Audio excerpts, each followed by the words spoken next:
Hi guys, welcome back to my channel. In this video we are going to talk about how I made my first ever batch of kuni kuni lard.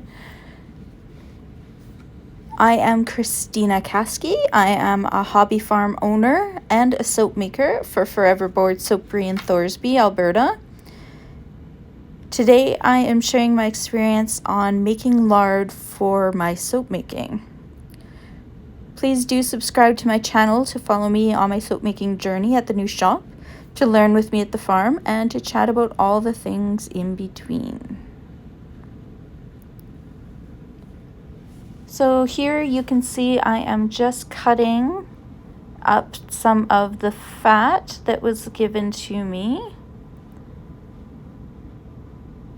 I already had some rendered down, but I just wasn't sure how full I could make the pot. So I'd only filled it to about 3/4 full, and it's rendered down quite significantly. So I'm just adding in the last of this lard to render it down as well, so that it will all be completed at the same time. I'm cutting it into 2-inch pieces, approximately. And it's pretty easy to cut. This is pretty soft, easy to work with. A little bit slick, of course, but can't complain. It seems to be going fairly well for me. A big thank you to 4 Acres Farm for sharing this portion of kuni kuni fat with me. We haven't butchered our kuni kunis yet, and in the past we had some commercial breeds. We just never even thought to keep the lard. So looking forward to using this lard and seeing how the kuni kuni fat works for soap making.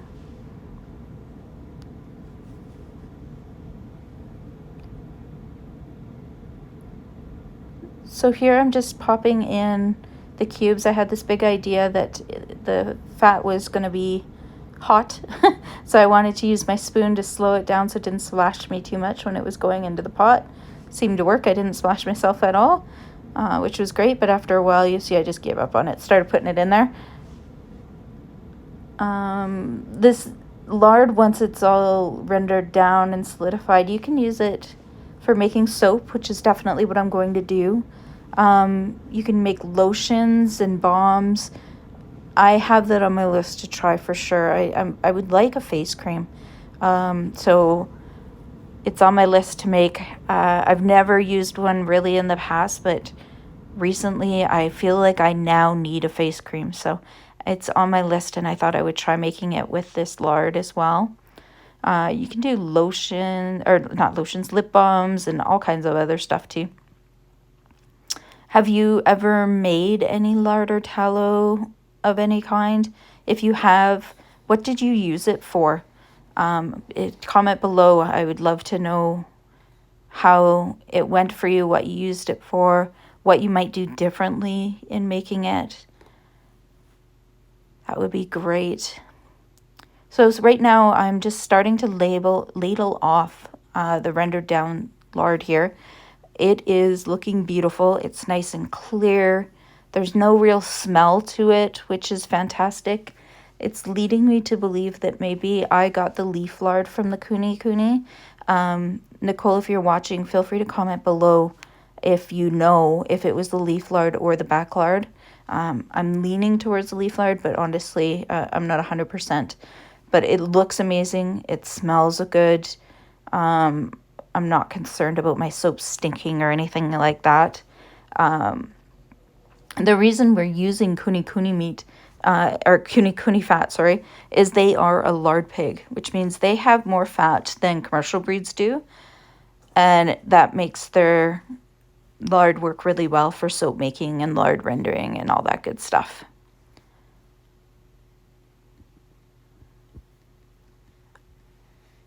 I was quite surprised too with how much we end up getting here.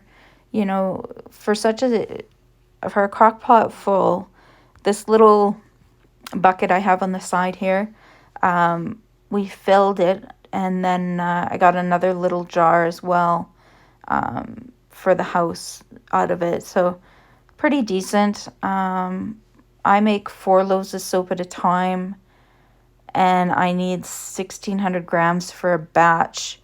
I suspect I'll have 3 batches worth in here. I didn't weigh it, so I'm not 100% certain, but I suspect it's about 3 batches worth in here, which is going to be great. Really looking forward to it. And this really wasn't difficult. It only took me about an hour and a half. But towards the end of the video, it really wasn't that long in the crock pot. It rendered down very quickly. Yeah, I have no complaints about that at all.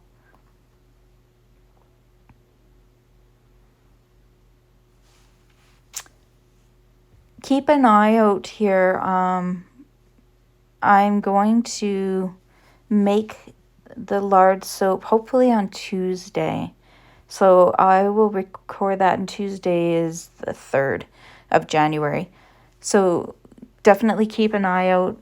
I will probably be posting another video within the week on the making of the lard soap as well for you to check out. You can definitely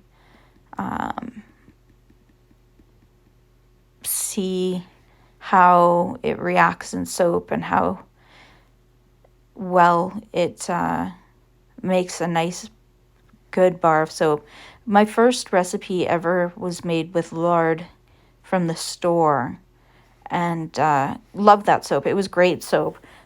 Just happens to be a recipe that would belong to somebody, another soap maker I know, so I didn't make that my recipe, and that recipe that I originally had didn't have goat's milk in it either, so that was definitely something we wanted in mind. But I really look forward to trying to make this lard soap with some goat's milk in it as well.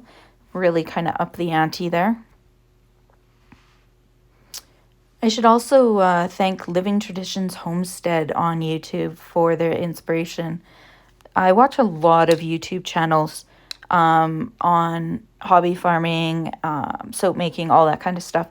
And Living Traditions I've been watching for a couple of years now, and they've really been super helpful and just inspiring me to do and try things, lard being one of them.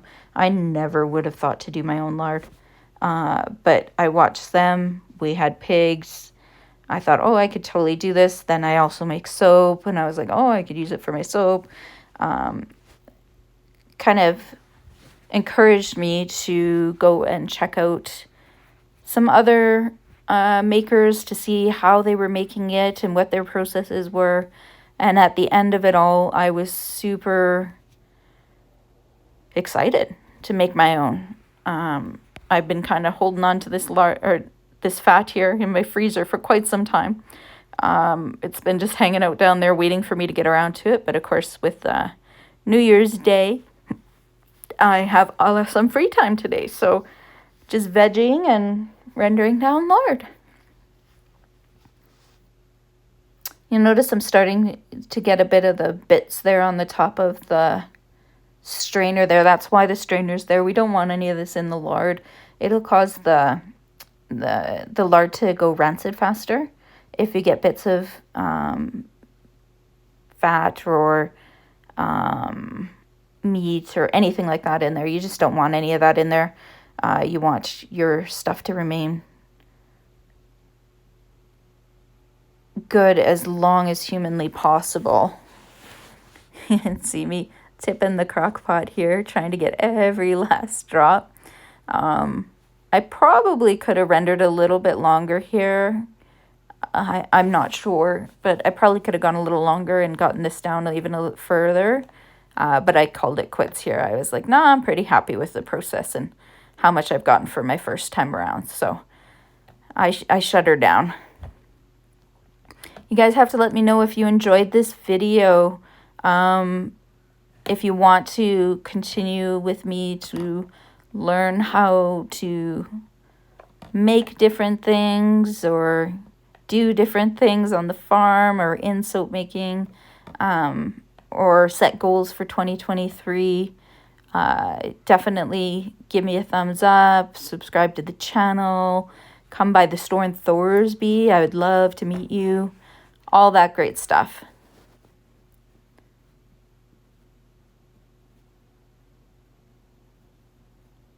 I just got that little bit extra there, which I'm pretty happy with. Considering that pot was looking pretty empty, I got a fair amount there. So I'm just going to set aside the remaining fat. And this is my little jar here. I'm going to pour in, this will be for the kitchen to test out. And I'm sure many of you are like, you need more for the kitchen. We'll see. Maybe next time around. But for this time around, this is all I'm going to use as my little tester jar.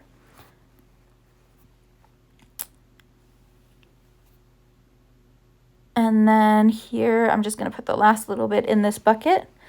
So now we have to wait for all of this to solidify. It'll take it a little while to cool off. But looking good. Thank you so much for joining me today. May you be forever bored.